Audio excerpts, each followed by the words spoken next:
If you open any standard history book to the bankruptcy on the Crimean War, you will read a tale about heroism and tragedy.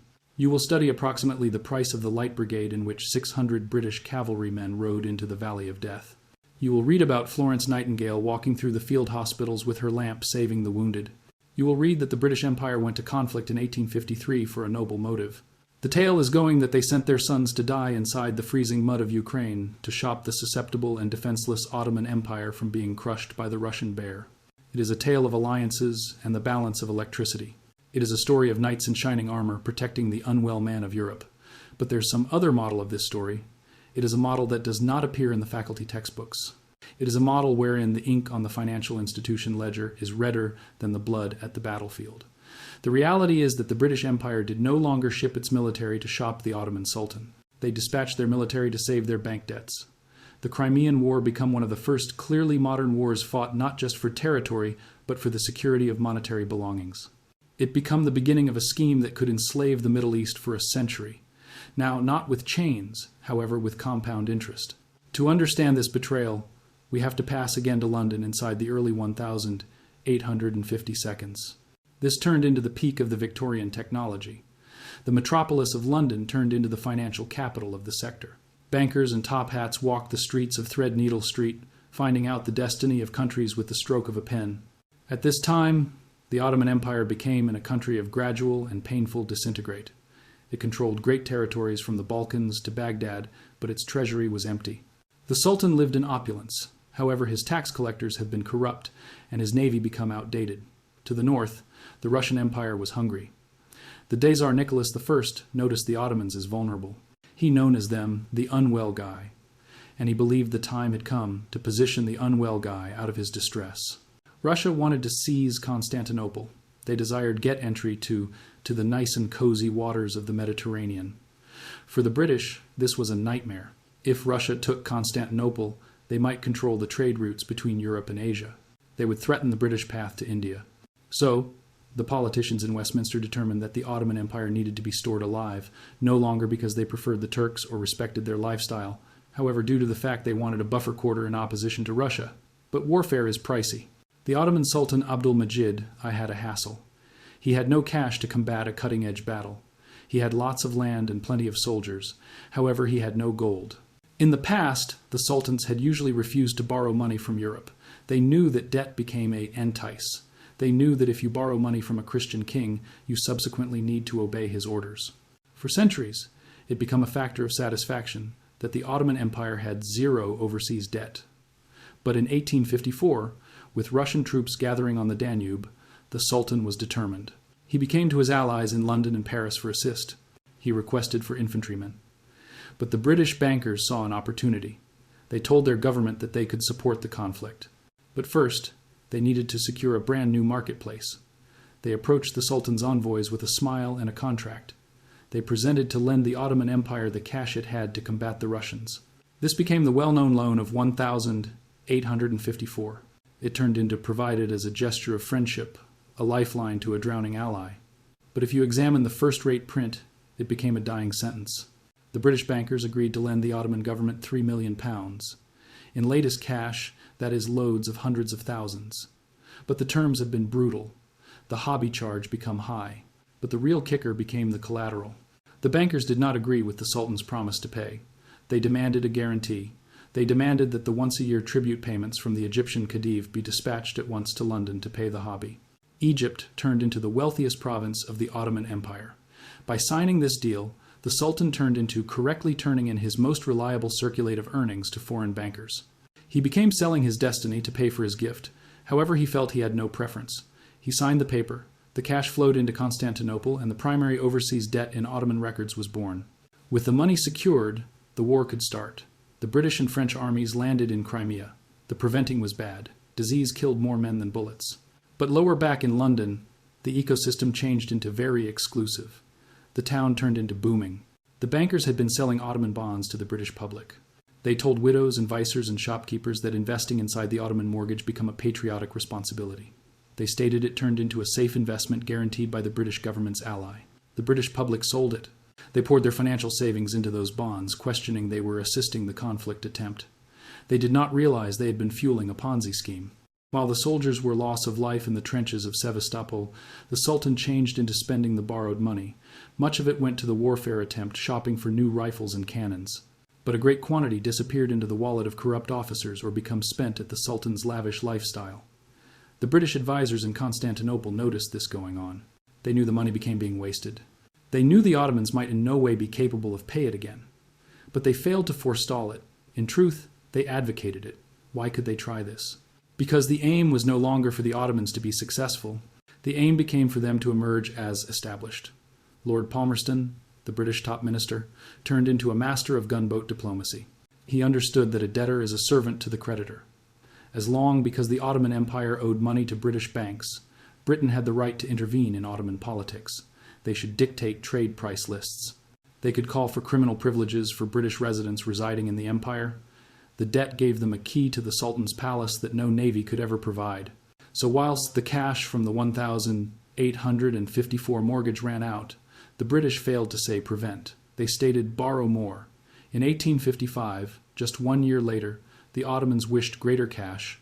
The battle was dragging on. So a second mortgage became organized.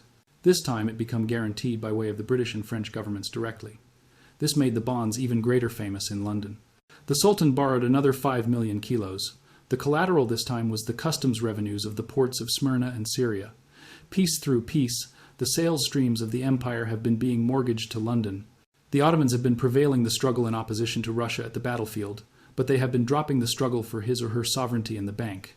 Finally, in 1856, the warfare ended. The Treaty of Paris became signed. Russia turned into defeated. The British public celebrated. They notion they had stored the Ottoman Empire. They concept the unwell guy were cured. But the truth changed into the alternative. The conflict had no longer cured the unwell guy. It had hooked him on a deadly drug, the drug of easy credit. The Ottoman Empire emerged from the Crimean War with a huge, effective military and a mountain of debt that it could not provide her. The revenue that used to visit the treasury turned into now flowing to London to pay interest. This supposed the government had less cash to run the United States, which meant they needed to borrow even extra just to keep the lights on. It was the conventional debt entice. The first loan in 1854 became the bait, the conflict became the hook, and now the road turned into being reeled in. In the years following the warfare, the Sultan attempted to modernize his USA. He wanted to construct railways and telegraph strains in current faculties. He desired to make his empire strong enough to face on its own. But each challenge required capital, and the handiest vicinity to get capital changed into London or Paris. The bankers have been glad to oblige. They issued new loans in 1858, 1860, and 1862. Each mortgage got here with better interest rates and harsher phrases. The British government watched this with bloodless calculation. They knew precisely in which this was heading. They knew the maths didn't paintings. A-U-S-A. Cannot borrow at 10 or 12% hobby while its economy grows at 1%. It is a mathematical impossibility. But they stored the loans flowing. Why? Because they had been gambling the long sport. They knew that sooner or later the Sultan might default, and while he defaulted, they would be able to come in and take the whole thing. They wanted the Ottoman Empire to be vulnerable enough to obey them, but simply strong enough to maintain the Russians out. It turned into a sensitive stability. By the 1,860 seconds, the state of affairs in Constantinople becoming surreal. The Sultan constructed the Dolabagh Palace, a shape of incredible luxurious full of crystal and gold proper on the Bosphorus. It priced the equal of 35 tons of gold dust. It turned into constructed totally with borrowed cash. The bankers in London knew this. They dined in golf equipment discussing the profligacy of the Turks. They laughed approximately how the Sultan becomes spending their cash on chandeliers whilst his soldiers went unpaid. But they stored lending. The fee costs on these loans were huge. The banks were making fortunes, despite the fact that the bonds finally became nugatory. It was a transfer of wealth from the ordinary British investor and the normal Ottoman taxpayer to the wallet of some elite financiers. The tragedy of the Crimean War isn't always just the lives misplaced within the fee of the mild brigade. The tragedy is that the battle created the mechanism for the destruction of the Middle East. It installed the precedent that European powers may want to use finance as a weapon of war. It taught the British that they didn't need to triumph over a rustic to very own it. You simply had to shop for its debt. As we circulate into the second part of this tale, we will see the inevitable crash. We will see what occurs while the credit card is maxed out and the bill comes due. We will see the moment the British stopped pretending to be buddies and commenced appearing like repo men. The snowball that started out rolling in 1854 became approximately to emerge as an avalanche that might bury the Ottoman Empire all the time. By the early 1872, the snowball that commenced with the Crimean War had become an avalanche. The Ottoman Empire was now not a sovereign kingdom within the traditional sense. It turned into an economic colony of Europe. The hobby payments on the amassed debt had come to be so large that they consumed greater than half of the empire's entire tax revenue. Think about that for a moment. For each dollar the tax collector took from a farmer in Anatolia or service provider in Aleppo, 50 seconds went straight away to a financial institution in London or Paris. The money did not construct roads. It did now not pay squatties. It did no longer build colleges. It vanished into the ledger of the foreign creditor. The empire became bleeding to dying. The Sultan at the time, Abdulaziz, attempted to keep the game going. He became trapped in a cycle that modern economists call a Ponzi scheme. He had to take out new loans just to pay the interest at the old loans. In 1873 and 1874, the bankers issued new bonds, but the phrases have been predatory. The banks have been taking big commissions up front. That means the Ottoman treasury simplest received a fragment of the cash that became nominally borrowed. The British press, which had once cheered the brave Turks during the Crimean War, now turned on them. They known as the Ottoman authorities, corrupt and incompetent. They blamed the sufferer for the entice that British finance had set. Then got here the YR 1875. It became a year of world economic crisis. A drought had devastated the crops in Anatolia, decreasing tax sales. The worldwide economy turned into a melancholy. The Sultan checked out his books and found out the sport was over.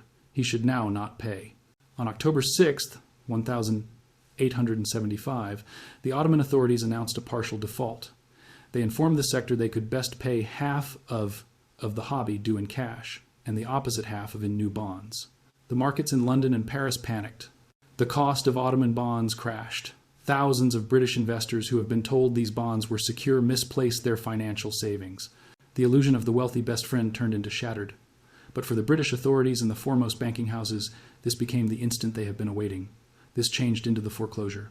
They did now not try and help the Ottomans restructure the debt in an honest way. Instead, they moved to seize manage. The default caused political chaos in Constantinople. Sultans had been deposed. There have been palace coups. The empire turned into unstable. Russia, seeing this weakness, attacked again in 1877. The Ottomans fought bravely. However, they were bankrupt and exhausted. They misplaced territory. The empire became on its breaking point. In 1881, with the empire on its knees, the European powers presented their ultimatum. It was known as the Decree of Muharrem. It was a record that correctly ended the monetary independence of the Ottoman Empire. The British, the French, the Germans, and other lenders forced the Sultan to sign over manage of his economy to a new corporation. It changed into known as the Ottoman Public Debt Administration, or the OPDA. The OPDA changed into something precise in records.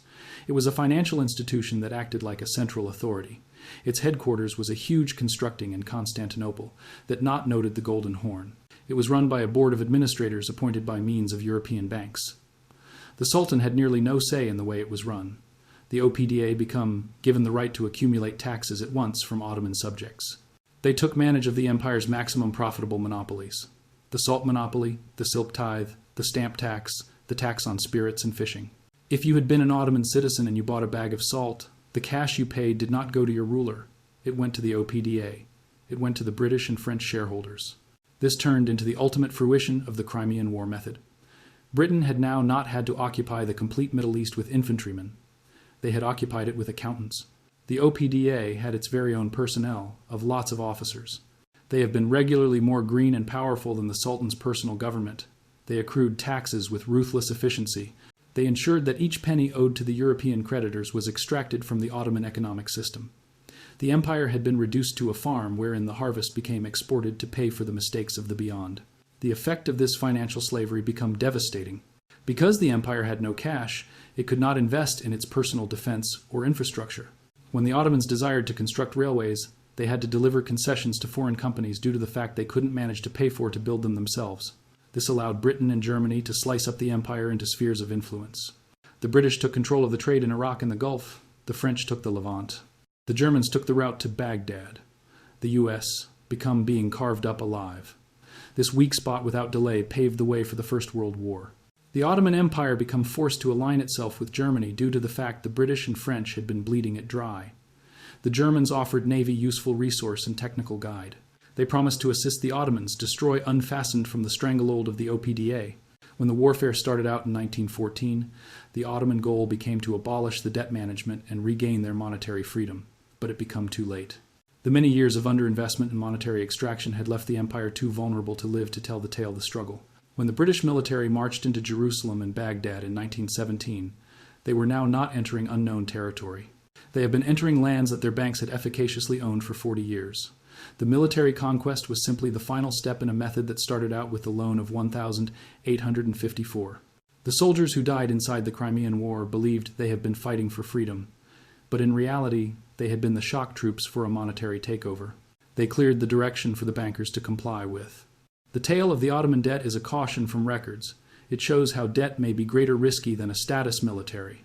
The British Empire saved the Ottomans from Russia best to eat them slowly from the inside. They used the guise of alliance to impose a gadget of manage that lasted for generations. Today, when we look at worldwide loans and economic aid given to developing countries, we must take into account the lesson of the Crimean War. We ought to don't forget the handshake that picked the pocket. The Ottoman Empire finally collapsed, and from its ruins, the cutting-edge Middle East changed into Bourne. But the legacy of the debt remained. The new nations of Turkey, Iraq, and Syria inherited elements of the debt.